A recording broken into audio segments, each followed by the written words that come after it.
بیان فرمائیں گے پیر طریقہ شیخ کامل حضرت مولانا پیر فقار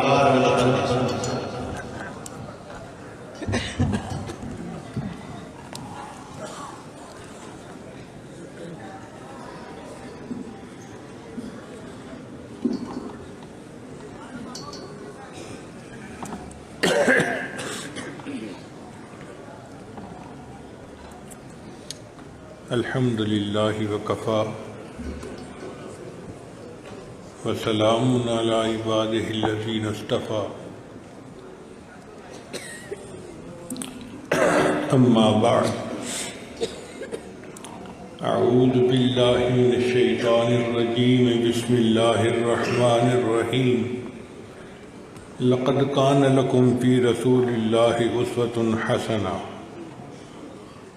سبحان ربک رب العزت عما یصفون وسلام علی المرسلین والحمد للہ رب العالمین اللہم صلی علی سیدنا محمد وعلی آل سیدنا محمد وبارک وسلم۔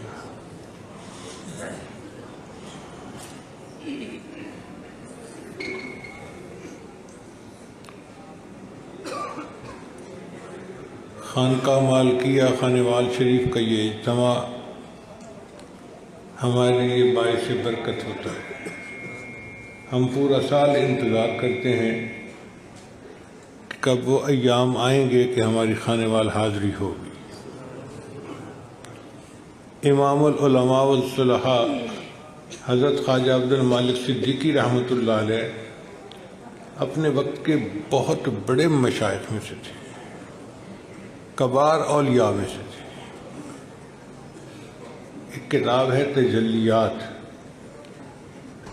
آپ تلاش کر کے حاصل کریں اور اس کو پڑھ کے دیکھیں، پھر آپ کو پتہ چلے گا کہ کتنے بڑے بزرگ تھے جنہوں نے اس مرکز کو آباد کیا۔ ہم ان کے بہت سارے واقعات اپنے پیر و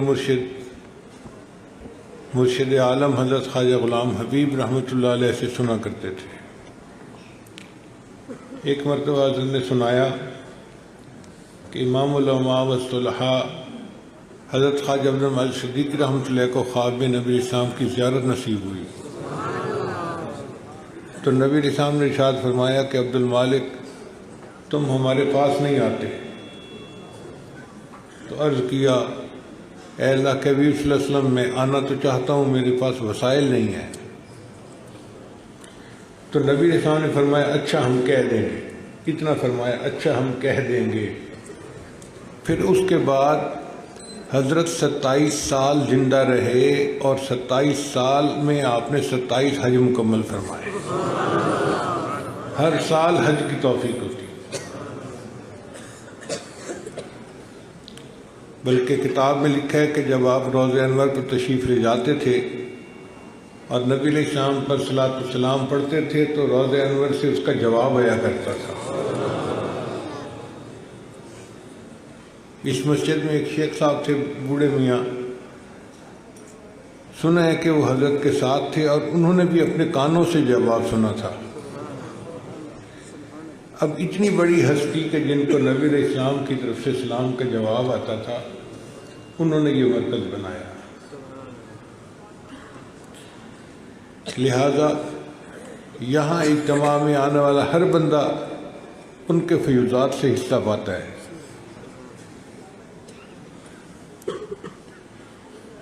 ہم بھی بھکاری بن کر، سائل بن کر اس خانقاہ میں حاضر ہوتے ہیں کہ ہمیں بھی ان کے فیوضات سے کچھ حصہ نصیب ہو جائے۔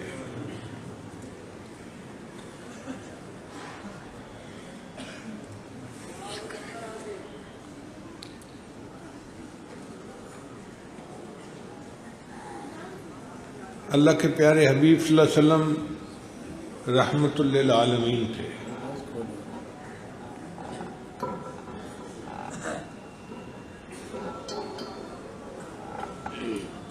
اللہ تعالیٰ نے ان کو جہانوں کے لیے رحمت بنا کر بھیجا۔ ان کے بارے میں چند باتیں میں پیش خدمت کروں گا۔ اللہ رب العزت نے قرآن مجید میں بہت سارے انبیاء کا نام لیا،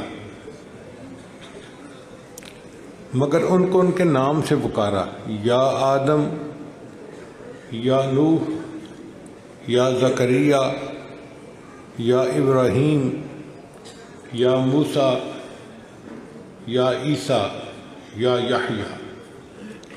تو سب انبیاء کرام کو ان کے نام کے ساتھ اللہ تعالیٰ نے خطاب فرمایا، لیکن جب نبی علیہ الصلوۃ والسلام کا معاملہ آیا تو اللہ تعالیٰ نے نام سے نہیں پکارا، بلکہ فرمایا یا ایھا النبی، یا ایھا الرسول، یا ایھا المزمل، یا ایھا المدثر۔ اس سے پتہ چلتا ہے کہ اللہ رب العزت نے اپنے محبوب صلی اللہ علیہ وسلم کو کیا شان عطا فرمائی۔ پھر مختلف انبیاء اپنی قوموں کے پاس آئے تو قوموں نے ان کے اوپر اعتراضات کیے۔ اللہ رب العزت نے ان انبیاء کرام کی زبان سے اس قوم کو جواب دلوایا۔ تو ایک نبی علیہ السلام نے فرمایا یا قوم لیس بی ضلالہ، کیونکہ قوم نے کہا تھا کہ آپ گمراہ ہیں۔ اللہ نے جواب دلوایا کہ اے میری قوم، میں گمراہ نہیں ہوں۔ قوم نے کہا تھا کہ جی آپ بیوقوف ہیں، اللہ نے جواب دلوایا یا قوم لیس بی سفاہہ۔ تو اللہ نے جواب دلوائے مگر ان انبیاء کی زبان سے دلوائے۔ نبی علیہ السلام کا معاملہ جدا، قوم میں سے اگر کسی نے کوئی بات کہی تو اللہ رب العزت نے براہ راست خود اس کا جواب دیا۔ ایک کم بخت تھا جو نبی علیہ السلام کو مجنون کہتا تھا،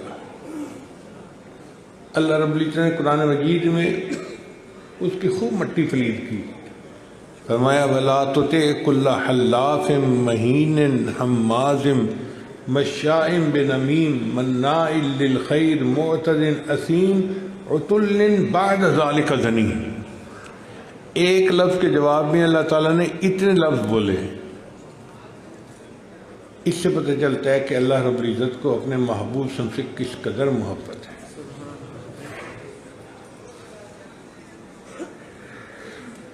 نبی علیہ السلام کی شان دیکھیے کہ اللہ رب العزت کو تسلی دیتے ہوئے فرماتے ہیں اے میرے محبوب صبر کیجئے، فَإِنَّكَ بِأَعْيُنِنَا، آپ تو ہماری نگاہوں کے سامنے رہتے ہیں۔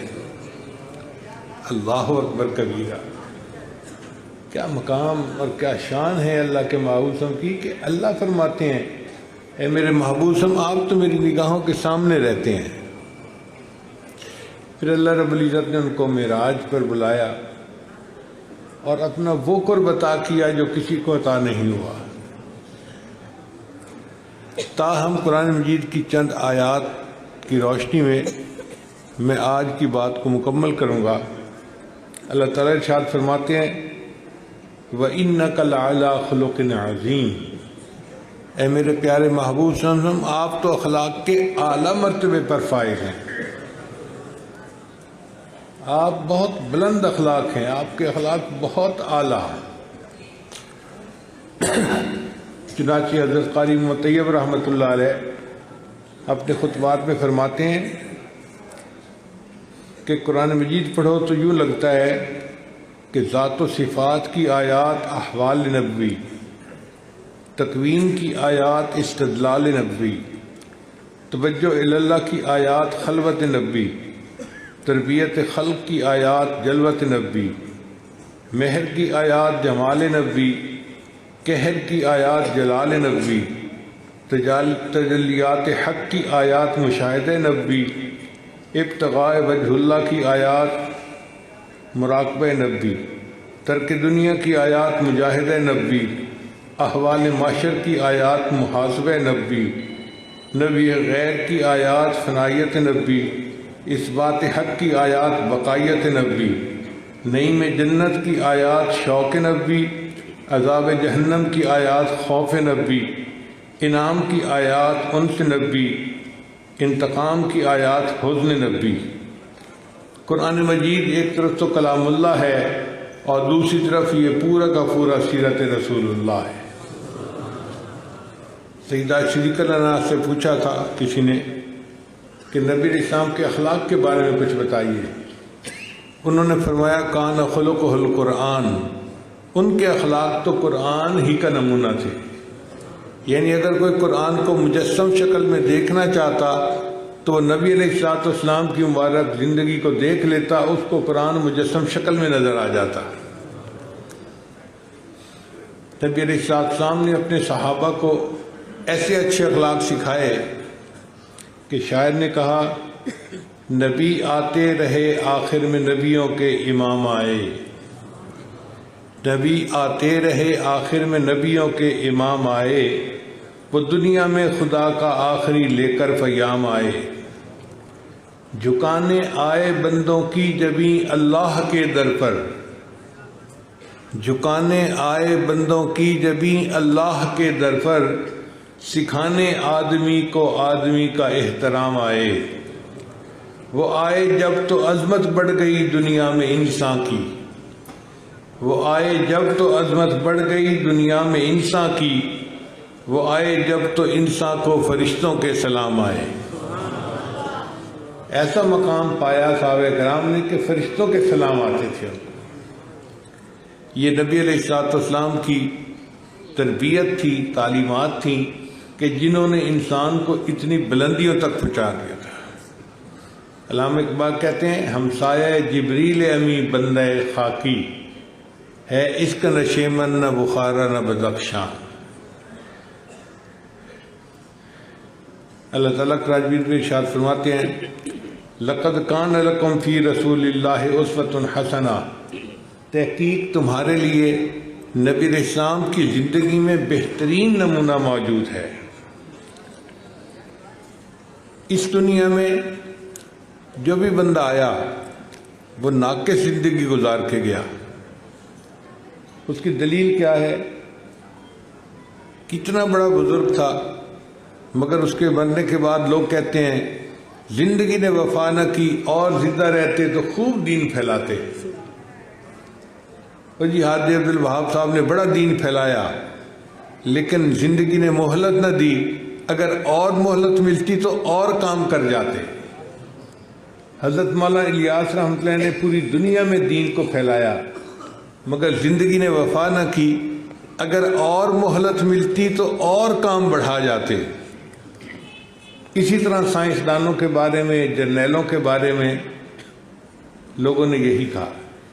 شیکسپیئر نے کتنے اچھے ناول لکھے ہیں اپنی زبان میں، اس کے مرنے کے بعد لوگوں نے یہی کہا کہ اگر زندہ رہتا تو اور اچھے ناول لکھتا۔ علامہ اقبال نے کتنے اچھے اشعار لکھے ہیں، ان کے مرنے کے بعد لوگوں نے یہی کہا جی کہ اور زندہ رہتا تو اور اچھے اشعار لکھتا۔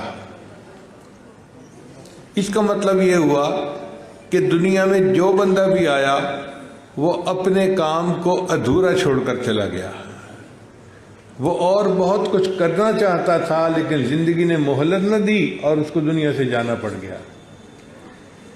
صرف کائنات میں ایک ہستی ایسی ہیں اور وہ ہیں ہمارے آقا، ہمارے سردار حضرت محمد مصطفیٰ احمد مجتبی صلی اللہ علیہ وسلم۔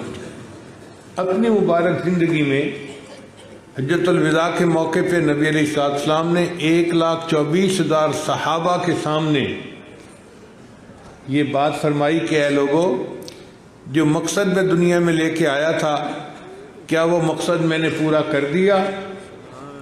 تو سب نے جواب دیا اے اللہ کے حبیب صلی اللہ علیہ وسلم ادیت الامانہ، آپ نے امانت کو پہنچا دیا، امت کو نصیحت کر دی۔ تو جب اتنے لوگوں نے تصدیق کی کہ آپ نے اپنے کام کو مکمل کر دیا تو نبی علیہ السلام نے آسمان کی طرف انگلی اٹھا کر کہا اللہم اشہد، اے میرے اللہ اس بات پر گواہ رہنا میں اپنی زندگی کا مشن پورا کر کے دنیا سے جا رہا ہوں۔ تو اس کائنات میں اگر کامل زندگی کسی نے گزاری ہے تو کس نے گزاری؟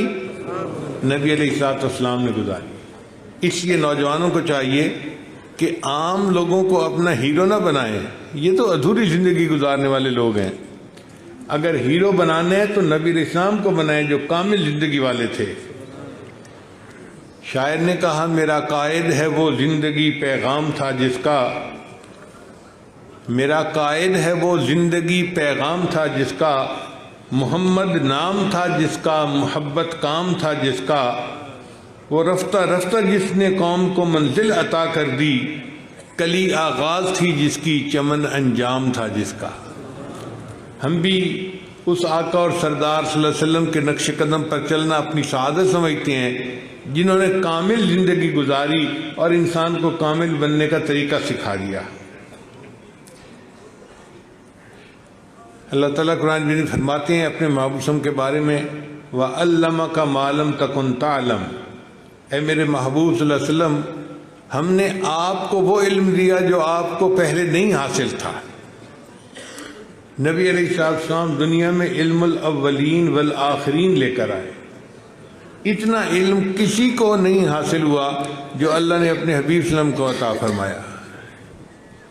چنانچہ 1980 کی بات ہے،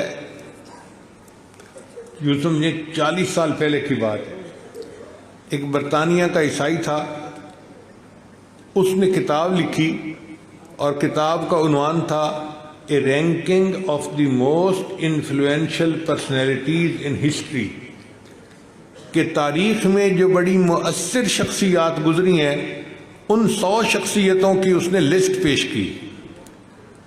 اس نے حضرت موسیٰ علیہ السلام کا تذکرہ بھی کیا، عیسیٰ علیہ السلام کا بھی کیا، بڑے بڑے جرنیلوں کا، سائنسدانوں کا، شیکسپیئر کا، آئنسٹائن کا، سب کا تذکرہ کیا۔ ہمیں بھی شوق ہوا کہ ہم پر کتاب پڑھیں۔ اللہ کی شان دیکھیں کہ اس نے اس کتاب میں سب سے پہلے نبی علیہ السلام کا تذکرہ فرمایا،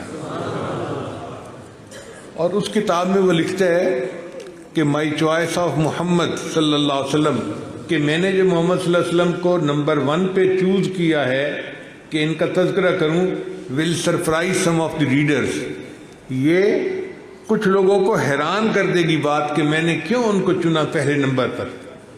پھر وہ فرماتا ہے اس کی ریزن ہے کہ دنیا میں بڑے جرنیل آئے، بڑے سائنسدان آئے، بڑے بڑے سیاستدان آئے، بادشاہ آئے، اور انہوں نے دنیا میں اپنی طاقت کا لوہا بنوایا، مگر یہ سب وہ لوگ تھے جو اپنی زندگی میں بہترین استادوں سے پڑھے، بہترین سکولوں میں، کالجوں میں اور یونیورسٹیوں میں پڑھ کر بڑے ہوئے، اور پھر انہوں نے دنیا سے اپنی جو ہے نا علمیت کا لوہا منوایا۔ ایک ہستی ایسی ہے کہ جو پوری زندگی کسی کے سامنے شاگرد بن کر بیٹھی نظر نہیں آتی، اور پھر انہوں نے انسانیت کو علم کا اتنا اعلیٰ درس دیا، تو میرا دل چاہتا تھا کہ میں سب سے پہلے ان کا تذکرہ کروں۔ تو نبی علیہ السلام نے دنیا کو وہ علم سکھایا جو دنیا نہیں جانتی تھی۔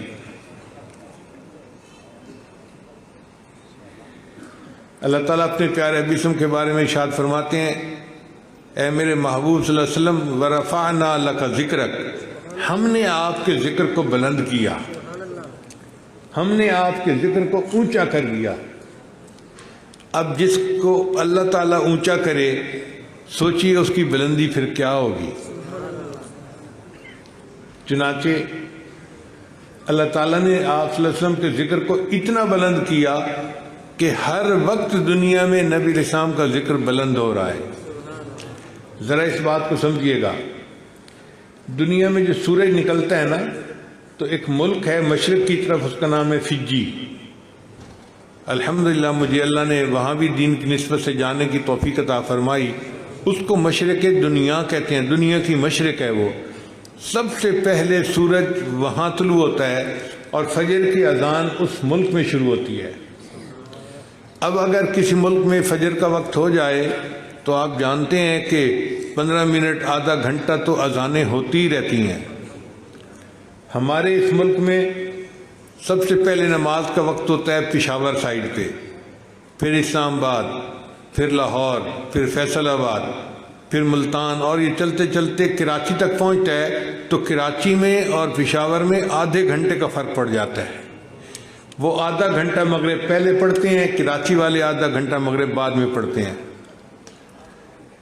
تو فجی میں جب فجر کا وقت ہوتا ہے تو ایک مسجد میں اذان ہوئی، پھر دوسری میں، پھر تیسری میں، آپ سمجھیں کہ 1 گھنٹہ فجر کی اذان ہوتی ہی رہتی ہے.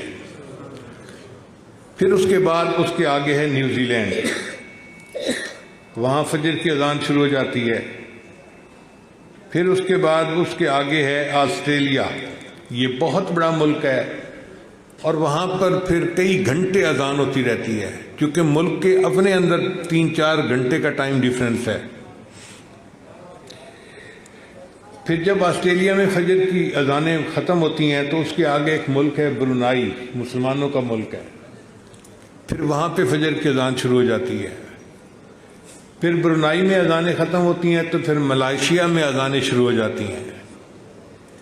ملائیشیا میں اذانیں ختم ہوتی ہیں تو پھر انڈونیشیا میں اذانیں شروع ہو جاتی ہیں.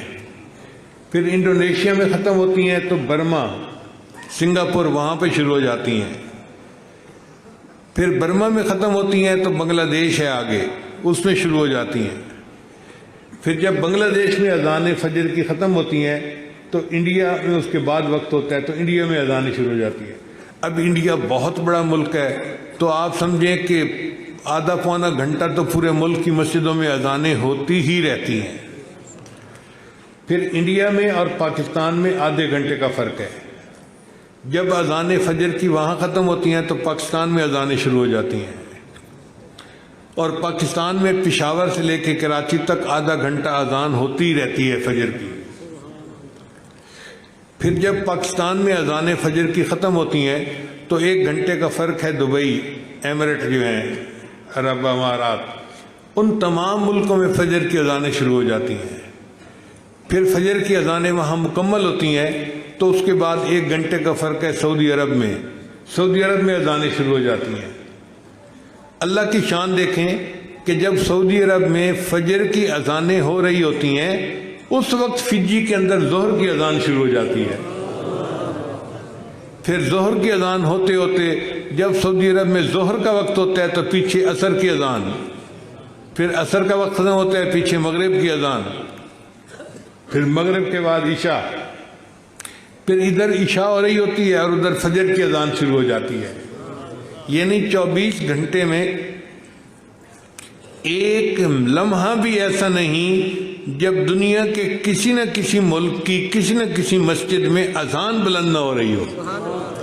اور اذان میں اللہ نے اپنے محبوب کے ذکر کو بلند کیا، اشہد ان محمد رسول اللہ. دیکھو نبی علیہ السلام کا ذکر بلند ہو رہا ہے نا، پھر اقامت ہوتی ہے تو اس میں ذکر بلند ہوتا ہے. تو گویا ہر وقت پوری دنیا میں اللہ کے محبوب صلی اللہ علیہ وسلم کا ذکر بلند ہو رہا ہے. اللہ نے سچ فرمایا وَرَفَعْنَا لَكَ ذِكْرَكَ، اے محبوب ہم نے آپ کے ذکر کو بلند کر دیا. پھر نبی علیہ السلام کے بارے میں اللہ تعالیٰ فرماتے ہیں وَلَلْآخِرَةُ خَيْرٌ لَكَ مِنَ الْأُولَى، اے میرے محبوب صلی اللہ علیہ وسلم آپ کا آنے والا وقت آپ کے گزرے وقت سے زیادہ بہتر ہوگا.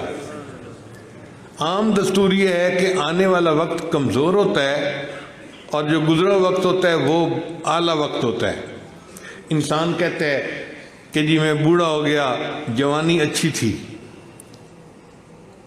درخت کے اوپر پھل لگتے ہیں، اعلیٰ وقت ہوتا ہے، پھر خزاں آ جاتی ہے، پھل بھی ختم، پتے بھی ختم، درخت بالکل ٹنڈ منڈ ہو جاتا ہے.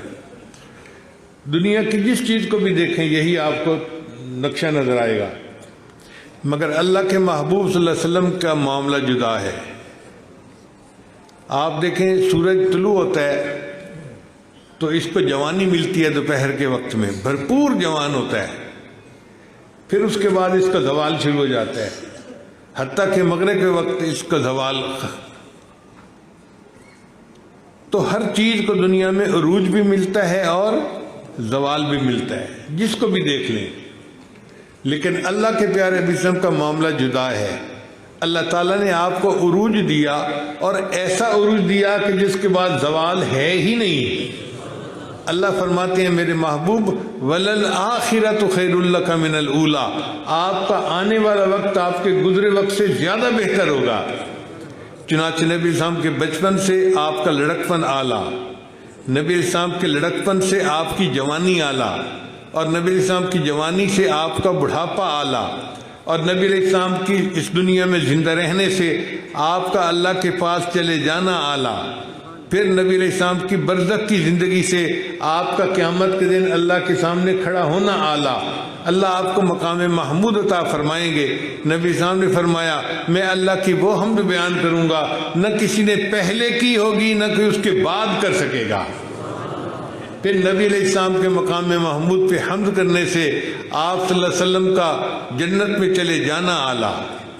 تو نبی علیہ السلام کی زندگی میں عروج ہی عروج ہے، زوال کا نام و نشان ہی نہیں ہے۔ اس لیے سیدہ عائشہ رضی اللہ تعالیٰ عنہ نے نبی علیہ السلام کی شان میں اشعار کہے تھے، لنا شمسم ولیل آفاق شمسو، اے آسمان ایک تیرا سورج ہے اور اے آسمان ایک میرا سورج ہے۔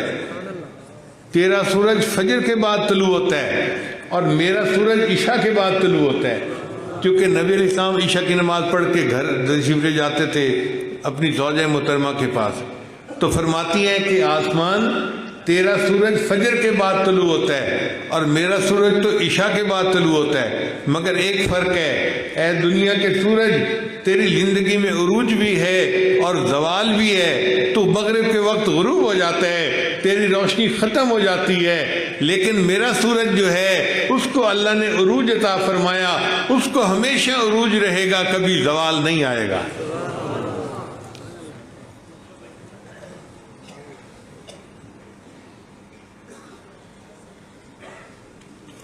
پھر اللہ تعالیٰ ارشاد فرماتے ہیں وَمَا أَرْسَلْنَاكَ إِلَّا رَحْمَةً لِّلْعَالَمِينَ، اے میرے محبوب ہم نے آپ کو جہانوں کے لیے رحمت بنا کر بھیجا۔ تو نبی علیہ السلام انسانوں کے لیے باعث رحمت، جنوں کے لیے باعث رحمت، حیوانوں کے لیے باعث رحمت، حتیٰ کہ تمام مخلوقات کے لیے باعث رحمت۔ حدیث مبارکہ میں آتا ہے ایک مرتبہ نبی علیہ السلام نے حضرت جبرائیل علیہ السلام سے پوچھا بھئی شوگر کی وجہ سے میرا منہ خشک ہو جاتا ہے تو مجھے مجبوری میں ذرا پانی کا ایک گھونٹ لینا پڑتا ہے۔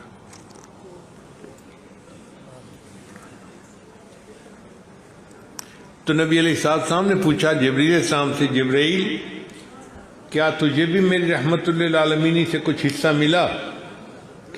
جواب دیا اے اللہ کے حبیب صلی اللہ علیہ وسلم مجھے بھی حصہ ملا۔ پوچھا جبرائیل کیسے؟ اے اللہ کے حبیب صلی اللہ علیہ وسلم میں نے اپنی آنکھوں کے سامنے ابلیس کو رد ہوتے ہوئے دیکھا تھا، اللہ نے فرمایا فخرج منہا فإنک رجیم، میرے دربار سے نکل جا تو مردود ہے۔ تو اتنا عبادت گزار تھا عزازیل، اور پھر اللہ نے اس کو اپنے دربار سے دھتکار دیا، نکال دیا۔ تو جب میں نے اس کی ذلت دیکھی تو میرے اوپر اللہ کے جلال کا خوف طاری ہو گیا، میں ہر وقت کانپتا رہتا تھا کہ پتہ نہیں میرا انجام کیا ہوگا۔ اللہ کا جلال میرے اوپر اتنا غالب تھا کہ مجھے سکون نہیں ہوتا تھا۔ جب آپ تشریف لائے تو اللہ تعالیٰ نے قرآن مجید اتارا، اور اس قرآن مجید میں ایک آیت تھی جو میرے متعلق تھی، اِنَّهُ لَقَوْلُ رَسُولٍ كَرِيمٍ ذِي قُوَّةٍ عِنْدَ ذِي الْعَرْشِ مَكِينٍ مُطَاعٍ ثُمَّ أَمِينٍ۔ اس آیت سے مجھے پتہ چل گیا کہ اللہ کے ہاں میرا انجام اچھا ہوگا۔ وہ جو اتنا خوف تھا وہ کیفیت ختم ہو گئی اور میں نے سکون کا سانس لے لیا، مجھے بھی آپ کی رحمت للعالمین سے حصہ نصیب ہو گیا۔ جب فرشتوں کو ان کی رحمت للعالمین سے حصہ ملا تو ہم تو ان کے امتی ہیں، ہمیں تو ہر لمحے ان کی رحمت للعالمین سے حصہ مل رہا ہے۔ چنانچہ اللہ تعالیٰ قرآن میں فرماتے ہیں وَلَسَوْفَ يُعْتِيكَ رَبُّكَ فَتَرْضَىٰ، اے میرے معبود اللہ آپ کو اتنا عطا کرے گا، اتنا عطا کرے گا کہ آپ راضی ہو جائیں گے۔ ہمارے حضرت مرشد عالم کا ترجمہ یوں فرماتے تھے کہ اللہ نے فرمایا وَلَسَوْفَ يُعْتِيكَ رَبُّكَ فَتَرْضَىٰ، اے محبوب اللہ تجھے اتنا دے گا کہ تو بس بس کرے گا۔ ہوتے ہیں نا آدمی اپنے دونوں ہاتھوں میں کوئی چیز لے اور وہ زیادہ ہو جائے تو کہتے ہیں بس بس بس، یا دودھ ڈلوائے کسی برتن میں اور وہ اوپر تک بھر جائے تو کہتے ہیں بس بس بس۔ تو اللہ فرماتے ہیں میرے محبوب اللہ تجھے اتنا دے گا کہ تو بس بس کرے گا، تو راضی ہو جائے گا۔ چنانچہ نبی علیہ السلام نے فرمایا کہ قیامت کے دن ساری مخلوق پریشان ہوگی، سورج کی دھوپ اتنی زیادہ ہوگی، ہر انسان اپنے گناہوں کے بقدر پسینے میں ڈوبا ہوا ہوگا، اور وہ پسینہ ایسا نہیں ہوگا کہ صرف پسینہ، بلکہ پسینے میں ابل، جیسے تیل میں کوئی چیز ابلتی ہے نا، بندہ ابل رہا ہوگا اپنے پسینے میں، اتنی تکلیف کی حالت ہوگی، اور عرش کے سوا کوئی دوسرا سایہ نہیں ہوگا۔ تو ساری دنیا پریشان حال ہو کر حضرت آدم علیہ السلام سے عرض کرے گی جی کہ آپ امت کے والد ہیں، ساری انسانیت کے والد ہیں، آپ اللہ کے حضور دعا کیجئے۔ تو آدم علیہ السلام کہیں گے کہ نہیں، اللہ تعالیٰ جلال میں ہے، اور میں تو اللہ کے سامنے اس حال میں کوئی بات نہیں کر سکتا۔ چنانچہ نوح علیہ السلام کے پاس جائیں گے، ابراہیم علیہ السلام کے پاس جائیں گے، حضرت موسیٰ علیہ السلام، عیسیٰ علیہ السلام، سب انبیاء رسولوں کے پاس جائیں گے اور سب انکار کر دیں گے۔ بالآخر سب انبیاء، سب انسان مل کر نبی علیہ السلام کی خدمت میں عرض کریں گے، اے اللہ کے حبیب وسلم، آپ اللہ کے محبوب ہیں، آپ اللہ کے حضور سفارش کیجئے کہ اللہ حساب شروع کرے، ہم سے یہ گرمی برداشت نہیں ہوتی۔ تو نبی علیہ السلام مقام محمود پہ جائیں گے، اونچی جگہ ہوگی، اور وہاں جا کر نبی علیہ السلام سجدہ کریں گے، اور سجدے میں اللہ کی ایسی تعریف کریں گے نہ کسی نے پہلے کی ہوگی، نہ کوئی بعد میں ایسی تعریف کر سکے گا۔ اللہ کو پیار آئے گا، اللہ تعالیٰ فرمائیں گے اے میرے محبوب ارفع رأسک، اپنا سر اوپر اٹھائیے سجدے سے، سل تعطیٰ، جو مانگیں گے میں آپ کو عطا کروں گا۔ تو نبی علیہ السلام کہیں گے اے اللہ میرے محبوب، میرے امت، یعنی آپ اپنے بندوں کا حساب لیجئے۔ اللہ تعالیٰ فرمائیں گے اچھا پیش کرو حساب کے لیے۔ تو نبی علیہ السلام سیدنا صدیق اکبر عنہ کو حکم دیں گے ابو بکر آگے بڑھو اور اپنا حساب دو۔ ابو بکر صدیق عنہ روئیں گے، اے اللہ کے حبیب صلی اللہ علیہ وسلم، میں تو بڑی عمر میں جا کے مسلمان ہوا، آپ کسی ایسے بندے کو پیش کریں جو بچپن سے مسلمان ہو اور پوری زندگی اس نے اسلام میں گزاری ہو، میں پیش ہونے کے قابل نہیں ہوں۔ مگر نبی علیہ السلام فرمائیں گے نہیں ابو بکر، تم پیش ہو اور اپنا حساب دو۔ چنانچہ نبی علیہ السلام کے حکم پر سیدنا صدیق اکبر عنہ آگے قدم بڑھائیں گے اور وہ بھی سجدے میں گر جائیں گے، اور جب وہ رونے لگیں گے تو اللہ تعالیٰ فرمائیں گے ابو بکر تو نے میرے محبوب پر اتنے احسانات کیے کہ میرے محبوب نے یہ فرمایا میں نے دنیا میں سب کے احسانات کے بدلے دے دیے، ابو بکر تیرے احسانات کا بدلہ قیامت کے دن اللہ دے گا۔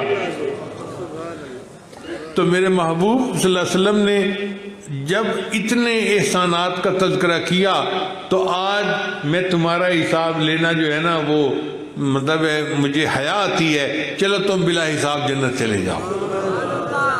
پھر نبی علیہ السلام عمر لانے کو حکم دیں گے، عمر لانے بھی اسی طرح روئیں گے اور پہلے کہیں گے اے اللہ کے حبیب صلی اللہ علیہ وسلم میں تو بڑی عمر میں جا کر مسلمان ہوا، کوئی ایسا بندہ آگے کیجئے جو بچپن سے اسلام پہ ہو اور پوری زندگی اسلام پہ گزاری ہو۔ نبی اسلام فرمائیں گے عمر نہیں، تم آگے بڑھو حساب دو۔ عمر لانو تعمیل کے طور پہ آگے بڑھیں گے اور وہ بھی رونا شروع کر دیں گے۔ اللہ تعالیٰ جب ان کو روتا ہوا دیکھیں گے تو اللہ فرمائیں گے عمر تو رو رہا ہے، تو مراد مصطفیٰ تھا، میرے محبوب نے دعائیں تیرے لیے مانگی تھیں اور تیری وجہ سے اللہ نے اسلام کو عزت عطا فرمائی اور دنیا میں اسلام کو سربلندی عطا فرمائی۔ چنانچہ عمر لانوں کو بھی اللہ تعالیٰ بلا حساب جنت عطا فرما دیں گے۔ پھر اس کے بعد نبی السلام حضرت عثمان غنی لانوں کو آگے کہیں گے، حضرت عثمان غنی لانوں آگے بڑھیں گے اور وہ بھی روئیں گے۔ اللہ فرمائیں گے عثمان تو رو رہا ہے، میرے محبوب نے تو تیرے بارے میں دعا کی تھی یا رحمان سہل الحساب علی العثمان۔ واقعہ یوں ہے کہ ایک مرتبہ عید کا دن تھا، نبی علیہ السلام عید پڑھانے کے لیے تشریف لے جانے لگے تو ام المومنین نے عرض کیا اے اللہ کے محبوب صلی اللہ علیہ وسلم ہمارے پاس خرچے کے لیے کچھ ہے نہیں، آپ دے دیجئے، ہم کچھ کھانا بنائیں گی، عید کا دن ہے، مدینہ کی بیوائیں آئیں گی، یتیم بچے آئیں گے، ہم بھی کھائیں گے اور ان کو بھی کھلائیں گے۔ تو نبی علیہ السلام نے فرمایا کہ اس وقت میرے جیب میں تو کچھ بھی نہیں ہے۔ وہ خاموش ہو گئیں۔ نبی علیہ السلام تشریف لے گئے، عید پڑھی، جب عید پڑھ کے گھر واپس آئے تو عجیب حال دیکھا، کھانے بنے ہوئے ہیں اور مدینہ کی بیوائیں بھی کھانا کھا رہی ہیں، یتیم بچے بھی کھانا کھا رہے ہیں، گھر والے بھی کھا رہے ہیں۔ تو نبی علیہ السلام نے اپنی زوجہ سے پوچھا کہ یہ کھانے کا انتظام کیسے ہوا؟ عرض کیا اللہ کے حبیب صلی اللہ علیہ وسلم آپ جب عید کے لیے تشریف لے گئے تو حضرت عثمان غنی لانو نے اونٹ کے سامان، یعنی اونٹ سامان سے لدا ہوا اونٹ ہر زوجہ کے گھر میں ہدیہ اور تحفہ کے طور پہ بھیجا ہے. تو یہ گروسری انہوں نے بھیج دی اور ہم نے اس کو پکایا، ہم بھی کھا رہے ہیں اور ان کو بھی کھلا رہے ہیں. نبی علیہ السلام کا دل خوش ہوا اور نبی علیہ السلام نے دعا دی، یا رحمان سہل الحساب علی عثمان، اے رحمان قیامت دن عثمان کا حساب بہت آسان فرما دینا. پھر اس کے بعد سیدنا علی رضی اللہ عنہ کا حساب ہوگا اور ان کے نام اعمال کو دیکھ کے اللہ تعالیٰ اتنے خوش ہوں گے. کتابوں میں لکھا ہے کہ اللہ کا جلال اللہ کے جمال میں تبدیل ہو جائے گا، اور اس کے بعد پھر پوری امت کا حساب اللہ جمال کے ساتھ لیں گے، پیار کے ساتھ، محبت کے ساتھ لیں گے. اور اللہ کا جمال کیسے ظاہر ہوگا کہ اللہ کی رحمت کی انتہا ظاہر ہوگی. حدیث مبارکہ میں آتا ہے کہ ایک مرتبہ نبی علیہ السلام نے دعا مانگی، یا اللہ آپ میری امت کا حساب میرے حوالے فرما دیجئے. تو اللہ تعالیٰ نے پوچھا، میرے محبوب آپ یہ دعا کیوں کر رہے ہیں؟ اے اللہ اس لیے کہ میں نہیں چاہتا قیامت کے دن میری امت کے گناہ کھلیں اور دوسرے انبیاء کے سامنے مجھے کمی محسوس ہو کہ میرے امتیوں نے ایسے ایسے گناہ کیے. میں جب حساب لوں گا تو کسی اور کو پتہ ہی نہیں چلے گا.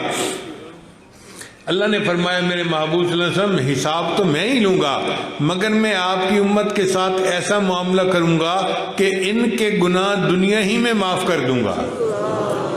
چنانچہ اس دنیا میں اللہ کی عجیب رحمت ہے، ٹھوکر لگے گناہ معاف ہوتے ہیں، غم آئے گناہ معاف ہوتے ہیں، پریشانی آئے گناہ معاف ہوتے ہیں. ہر مصیبت، ہر پریشانی، ہر بیماری جو دنیا میں مومن پہ آتی ہے گناہوں کو معاف کرنے کا سبب بن جاتی ہے. حتیٰ کہ کئی مرتبہ تو ایسی بیماری ہوتی ہے کہ جس طرح بندہ نہا دھو کے پاک صاف ہو جاتا ہے، وہ بیماری سے پاک صاف ہو کے اٹھ جاتا ہے.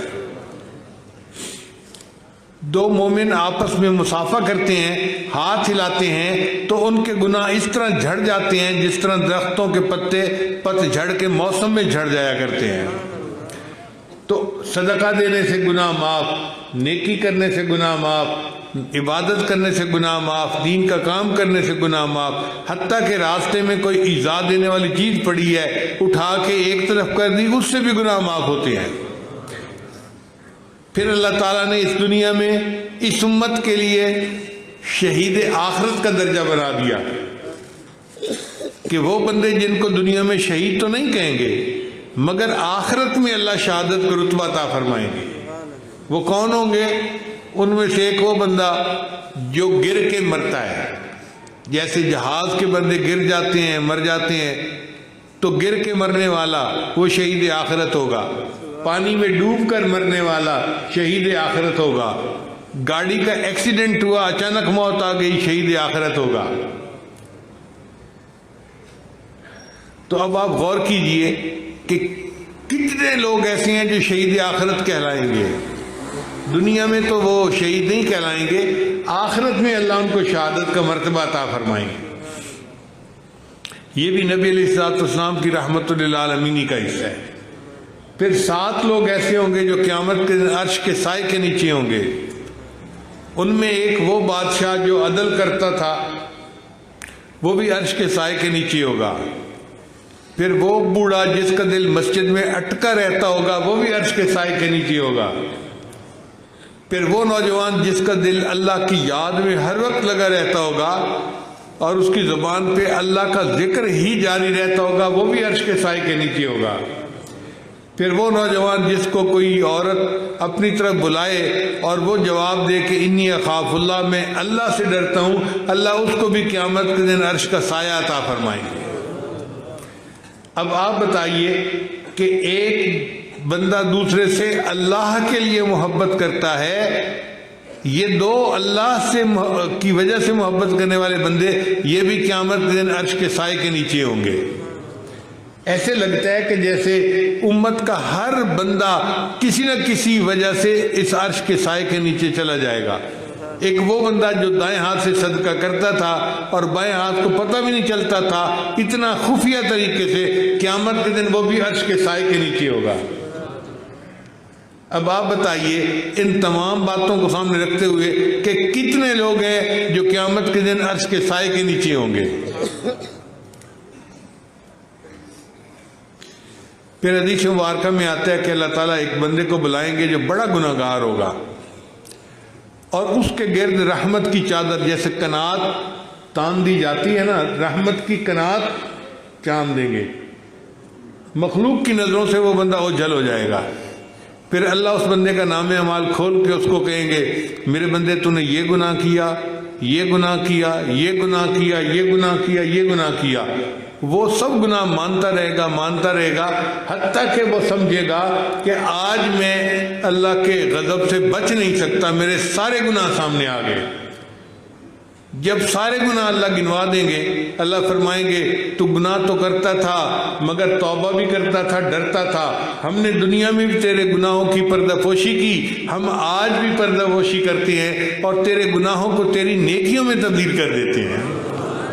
اس بندے کے سارے گناہ نیکیوں میں تبدیل ہو جائیں گے۔ پھر جب وہ کنات ہٹے گی نا تو دنیا دیکھے گی، حیران ہوگی یہ کیسا بندہ ہے کہ جس کے نام اعمال میں کوئی گناہ لکھا ہی نہیں۔ بعض لوگ سمجھیں گے شاید یہ انبیاء میں سے کوئی نبی ہے جس نے معصوم زندگی گزاری، کوئی گناہ ہی نہیں کیا، حالانکہ وہ نبی علیہ السلام کی امت کا ایک گناہ گار بندہ ہوگا۔ مگر اللہ ان کو اس طرح سے پردہ پوشی فرمائیں گے کہ کوئی بندہ جو ہے وہ ان کے بارے میں برا نہیں سوچ سکے گا، اور نبی علیہ السلام کو کوئی شرمندگی نہیں اٹھانی پڑے گی کسی وجہ سے۔ تو نبی علیہ السلام نے یہ دعا مانگی تھی۔ حضرت قاری طیب رحمۃ اللہ اپنی کتاب میں لکھتے ہیں کہ اللہ کی رحمت کا اتنا ظہور ہوگا کہ ایک وقت آئے گا کہ شیطان بھی سر اٹھا کر دیکھے گا شاید آج میری بھی مغفرت کر دی جائے۔ شیطان کو بھی امید لگ جائے گی بخشش کی، اچھا وہ بخشا گیا تو شاید میں بھی بخشا جاؤں، اس کو بھی امید لگ جائے گی۔ اتنا اللہ کی رحمت کا ظہور ہوگا۔ حدیث مبارکہ میں آتا ہے کہ ایک نیکی کی وجہ سے دو بندے جنت میں جائیں گے۔ وہ کیسے؟ کہ ایک بندے کا اعمال کا حساب ہوگا تو ایک نیکی کم ہوگی، گناہ زیادہ ہوگا۔ فرشتہ کہے گا تیری اگر ایک نیکی اور ہوتی تو نیکی گناہ برابر ہو جاتے، اللہ اپنے فضل سے تجھے جنت دے دیتے، اب گناہ زیادہ ہے نیکی کم ہے۔ تو وہ کہے گا اچھا مجھے اجازت دی جائے میں کسی سے نیکی لے لیتا ہوں، ادھار لے لیتا ہوں۔ اللہ تعالیٰ اس کو اجازت دے دیں گے۔ وہ سب سے پہلے اپنے بھائی کے پاس آئے گا، اے میرے بھائی تو میرا بھائی ہے، ہم دونوں دنیا میں کاروبار کرتے تھے، تو مقروض ہو جاتا تھا تو میں بیل آؤٹ کر دیتا تھا، اور میں مقروض ہوتا تھا تو میری مدد کر دیتا تھا، ہم دونوں نے کتنا اچھا کاروبار کیا، کتنی اچھی ہم نے دنیا میں دوستی کی زندگی گزاری۔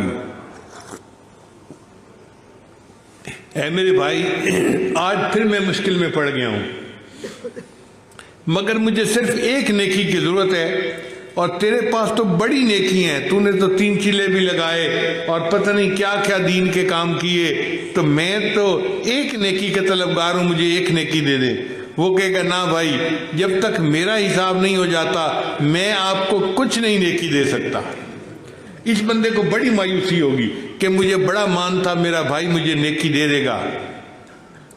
پھر یہ اپنی ماں کے پاس آئے گا، امی آپ مجھ سے اتنی محبت کرتی تھیں، آپ کہتی تھی بیٹا تجھے تو گرم ہوا بھی نہ لگے، میں تو تیری خاطر کیا کچھ قربان کر دوں، امی تیری محبت کی باتیں مجھے یاد ہیں مگر آج مجھے ضرورت پڑ گئی ہے، امی تو نفلیں پڑھتی تھی، نمازیں پڑھتی تھی اور نیکی کی زندگی گزارتی تھی، تیرے پاس تو پہاڑوں جیسی نیکیاں موجود ہیں، مجھے صرف ایک نیکی چاہیے، امی ایک نیکی دے دے۔ ماں کہے گی بیٹا جب تک میرا اپنا حساب نہیں ہو جاتا میں کوئی نیکی نہیں دے سکتی۔ اس کو اور زیادہ جو ہے وہ دکھ ہوگا۔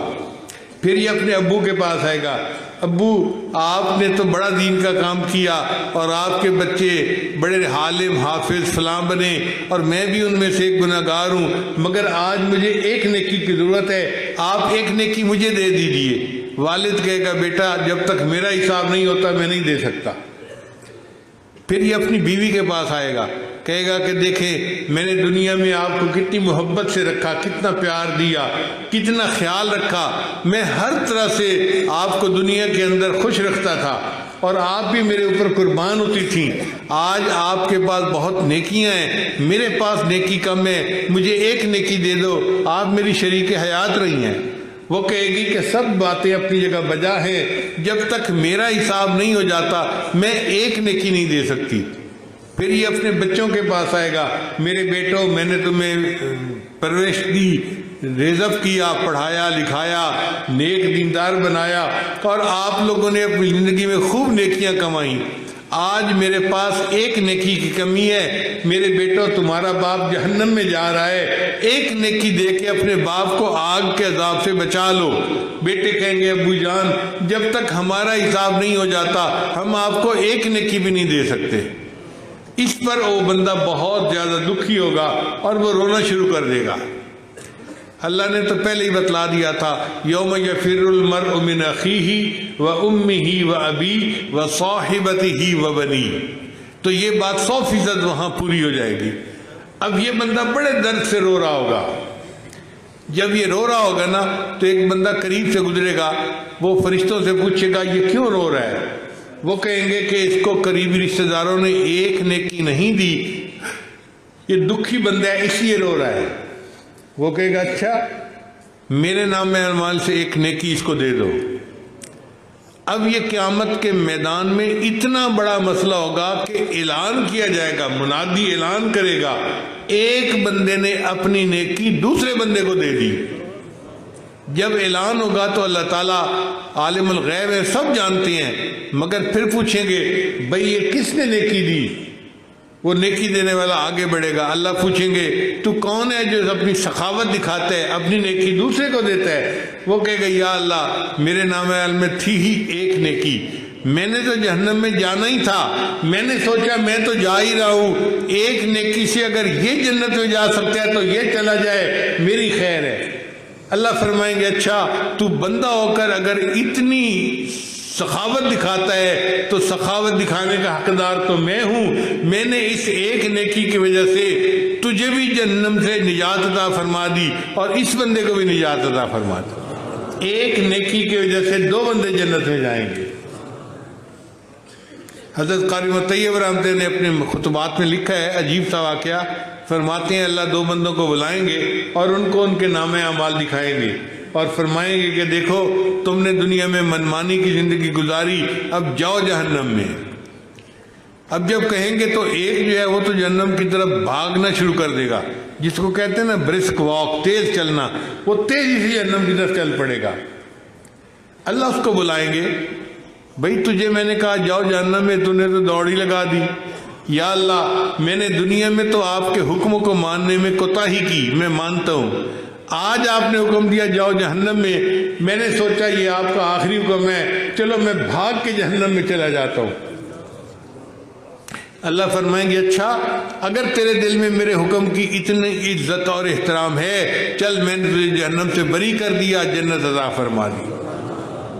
اور دوسرا بندہ جو ہوگا اللہ فرمائیں گے جاؤ جہنم میں، وہ 2 قدم چلے گا پھر پیچھے مڑ کے دیکھے گا، پھر 2 قدم چلے گا پھر پیچھے مڑ کے دیکھے گا۔ اللہ بلائیں گے بھئی تیرا معاملہ کیا ہے، تو 2 قدم چلتا تھا پھر پیچھے دیکھتا تھا، پھر چلتا تھا پھر پیچھے، یا اللہ میں زندگی بھر آپ کی رحمت سے مایوس نہیں ہوا، آپ نے اگرچہ فرما دیا جاؤ جہنم میں تو میں چل تو پڑا، پھر پیچھے مڑ کے دیکھتا تھا شاید آپ کی رحمت جوش میں آ جائے، پھر 2 قدم چلتا تھا پھر دیکھتا تھا شاید رحمت جوش میں آ جائے۔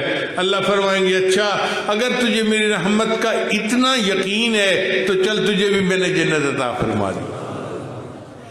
یہ دونوں واقعات حضرت قاری طیب رحمۃ اللہ نے اپنے خطبات میں لکھے ہیں۔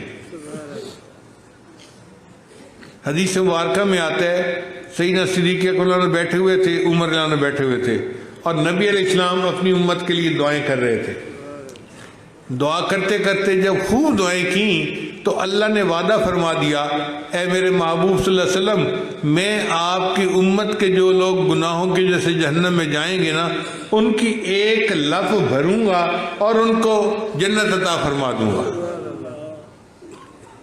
اب جب یہ نبی علیہ السلام نے خوشخبری سنائی تو صحابہ خوش ہو گئے، مگر ابو بکر صدیق نے کر کیا، اے اللہ کے حبیب صلی اللہ علیہ وسلم، اللہ کی آپ کے اوپر اس وقت خاص رحمت کی نظر ہے، امت کے لیے اور دعا مانگی ہے۔ چنانچہ نبی علیہ السلام نے پھر دعا مانگی اور اللہ نے وعدہ فرما لیا، میں 2 لپیں بھر کر نکالوں گا اور ان کو جنت عطا فرما دوں گا۔ ابو بکر صدیق نے عرض کیا، اے اللہ کے حبیب صلی اللہ علیہ وسلم، اور دعا مانگیے۔ عمر رضی اللہ عنہ نے کہا، ابو بکر آپ جانتے ہیں اللہ کتنے بڑے ہیں اور اللہ کی لب کتنی بڑی ہوگی؟ ابو بکر صدیق نے کہا، عمر میں جانتا ہوں، لیکن اگر کسی اور کا فائدہ ہوتا ہے تو تمہارا نقصان کیا ہے؟ چنانچہ نبی صلی اللہ علیہ وسلم نے پھر دعا مانگی اور اللہ نے وعدہ فرما دیا، میں 3 لپیں بھر کر جہنم سے نکالوں گا اور ان کو جنت عطا فرما دوں گا۔ اب یہ وعدہ اللہ نے اپنے محبوب ہم سے فرمایا۔ سمجھنے کے لیے اگر فرض کو پلاؤ پکا ہوا ہے اور آپ یوں کر کے لپ بھرتے ہیں تو میرے حساب سے ہزاروں چاول کے دانے تو میری لپ میں آ جائیں گے، حالانکہ میری لپ کتنی چھوٹی سی ہے۔ اور ایک ہوتی ہے ایکسکویٹر جس کو مرغا مشین کہتے ہیں، اگر اس سے لپ بھری جائے تو میرے خیال لاکھوں دانے اس میں آ جائیں گے۔ اگر لاکھوں دانے اس مشین کے لپ میں آ جاتے ہیں تو آپ اندازہ کر سکتے ہیں کہ اللہ رب العزت کی لپ کتنی بڑی ہوگی۔ خرب لوگ ہوں گے جو جہنم سے نکلیں گے اور اللہ ان کو بلا کسی اور عمل کے اپنی رحمت سے جنت عطا فرما دیں گے۔ ایک لپ بھریں گے، پھر دوسری لپ بھریں گے، پھر تیسری لپ بھریں گے، اتنے لوگوں کو اللہ تعالیٰ بلا حساب جنت عطا فرما دیں گے، بغیر ان کے کسی عمل کے جنت عطا فرما دیں گے۔ امام غزالی رحمۃ اللہ اپنی کتاب میں یہ حدیث نقل کرتے ہیں اور پھر لکھتے ہیں کہ یا اللہ، میں اس قابل تو نہیں کہ اپنے عملوں کی وجہ سے آپ سے جنت مانگوں، ہاں اتنی مجھے تمنا ضرور ہے کہ جو عتقاء الرحمن ہوں گے جن کو آپ اپنی رحمت سے جنت عطا فرما دیں گے، اللہ مجھے بھی ان میں شامل فرما لینا۔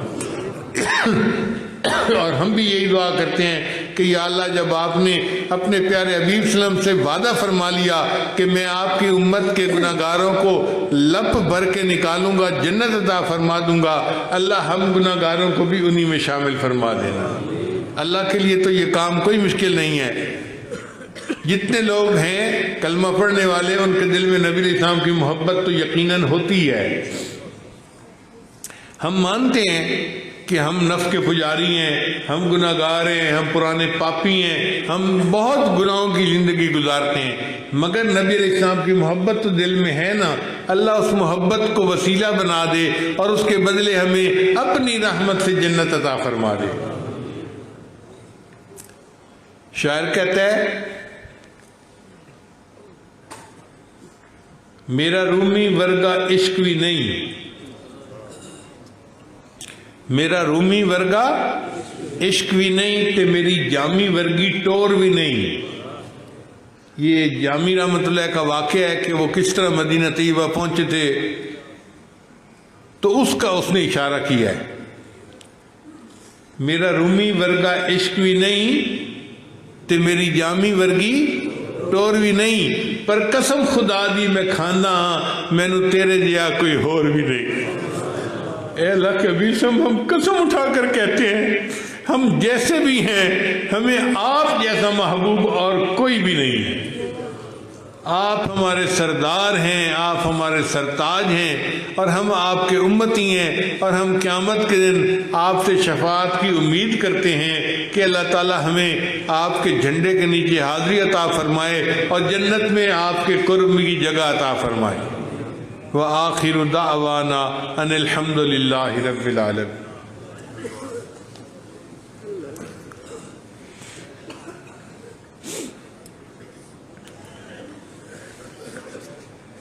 دعا سے پہلے تھوڑی دیر کے لیے مراقبہ کر لیجئے، آنکھوں کو بند کر لیجئے، سر کو جھکا لیجئے، دنیا اور جو کوئی دنیا میں ہے اس سے ہٹ کٹ کے اللہ کی یاد میں ڈوب جائیے۔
اپنے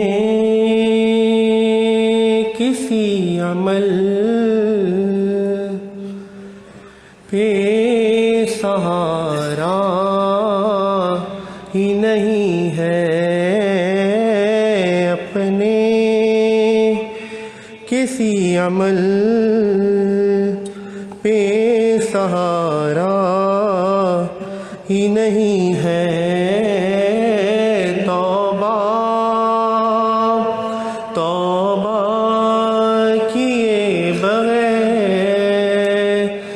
گزارا ہی نہیں ہے۔ سنتا بھی ہے سوال وہ، دیتا بھی ہے جواب، سنتا بھی ہے سوال وہ، دیتا بھی ہے جواب۔ غافل غافل ہے تو کہ دل سے پکارا ہی نہیں ہے، غافل ہے تو کہ دل سے پکارا ہی نہیں ہے، توبہ کیے بغیر گزارا ہی نہیں ہے۔ ہر زاویے سے دیکھا جہاں تک نظر گئی، ہر زاویے سے دیکھا جہاں تک نظر گئی، رحمت رحمت کا اس کی کوئی کنارہ ہی نہیں ہے، رحمت کا اس کی کوئی کنارہ ہی نہیں ہے۔ اس کے سوا جھکائے کہیں پر بشر جبیں، اس کے سوا جھکائے کہیں پر بشر جبیں، یہ بات کبریا کو گوارا ہی نہیں ہے، یہ بات کبریا کو گوارا ہی نہیں ہے، توبہ کیے بغیر گزارا ہی نہیں ہے۔ محشر میں منہ دکھائیں گے آقا کو کس طرح،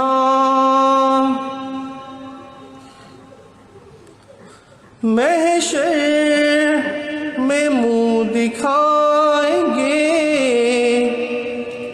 آقا کو کس طرح،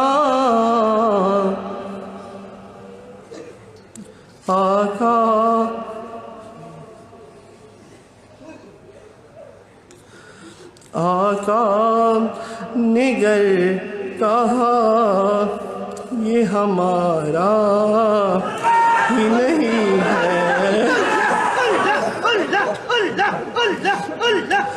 محشر میں منہ دکھائیں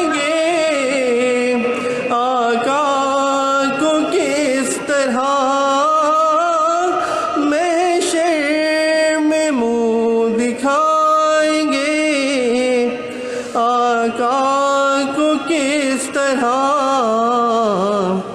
آقا نے گر کہا یہ ہمارا ہی نہیں ہے، توبہ کیے بغیر گزارا ہی نہیں ہے۔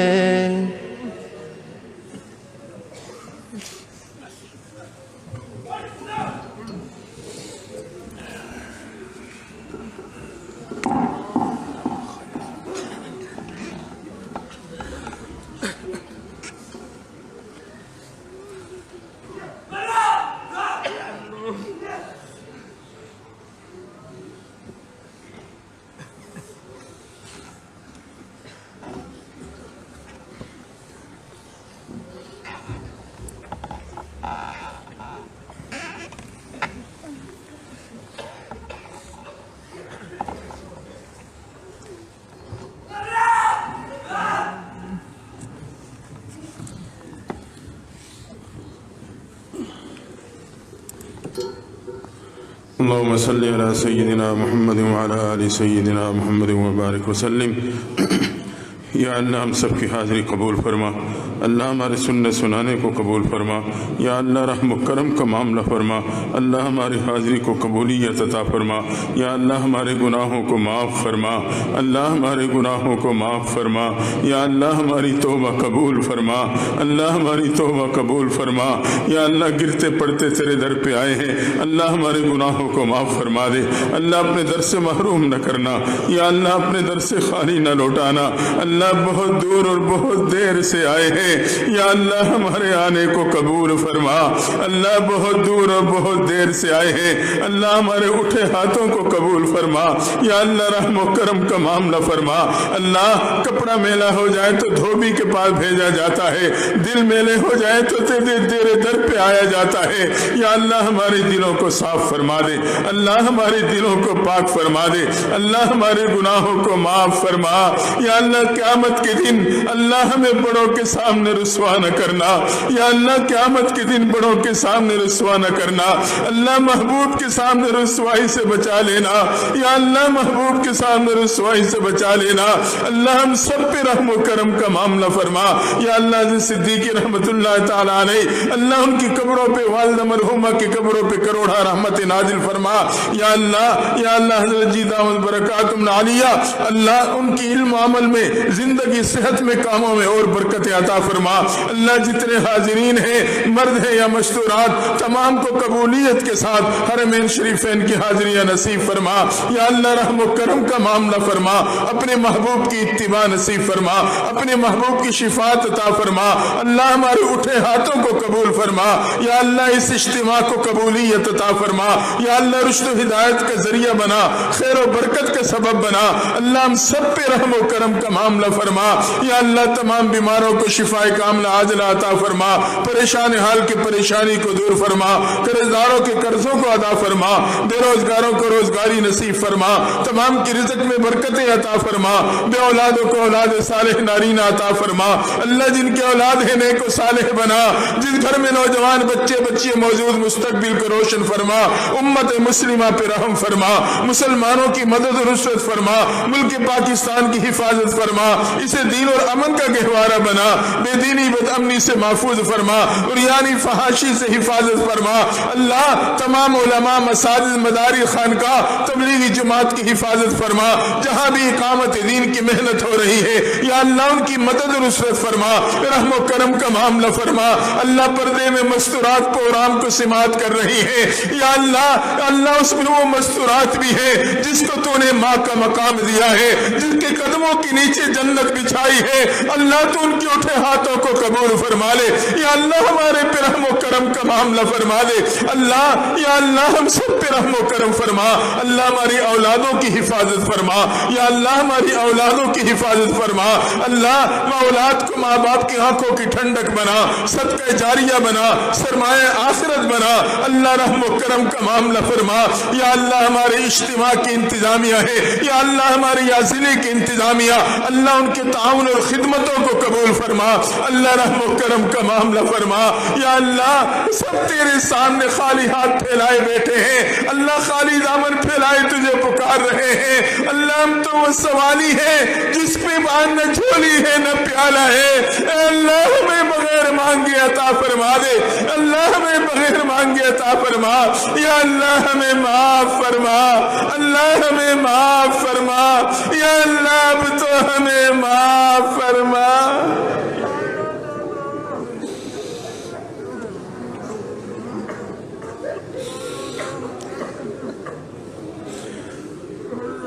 اللہ جتنے حاضرین ہیں مرد یا مستورات تمام کو حرمین شریفین کی قبولیت والی حاضری نصیب فرما دے، تمام علماء کرام تمام سامعین کی حاضری کو قبول فرما۔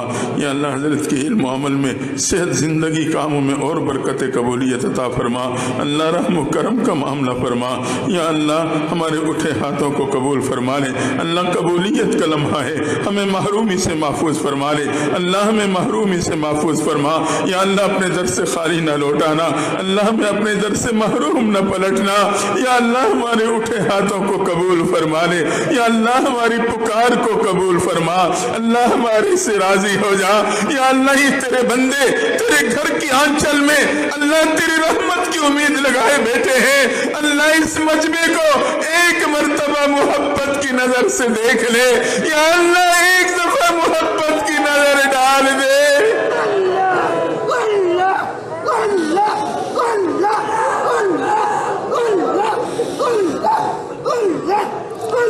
صلی اللہ تعالی علی خیر خلقہ محمد وآلہ وآصحابہ اجمعین برحمتک یا ارحم الراحمین۔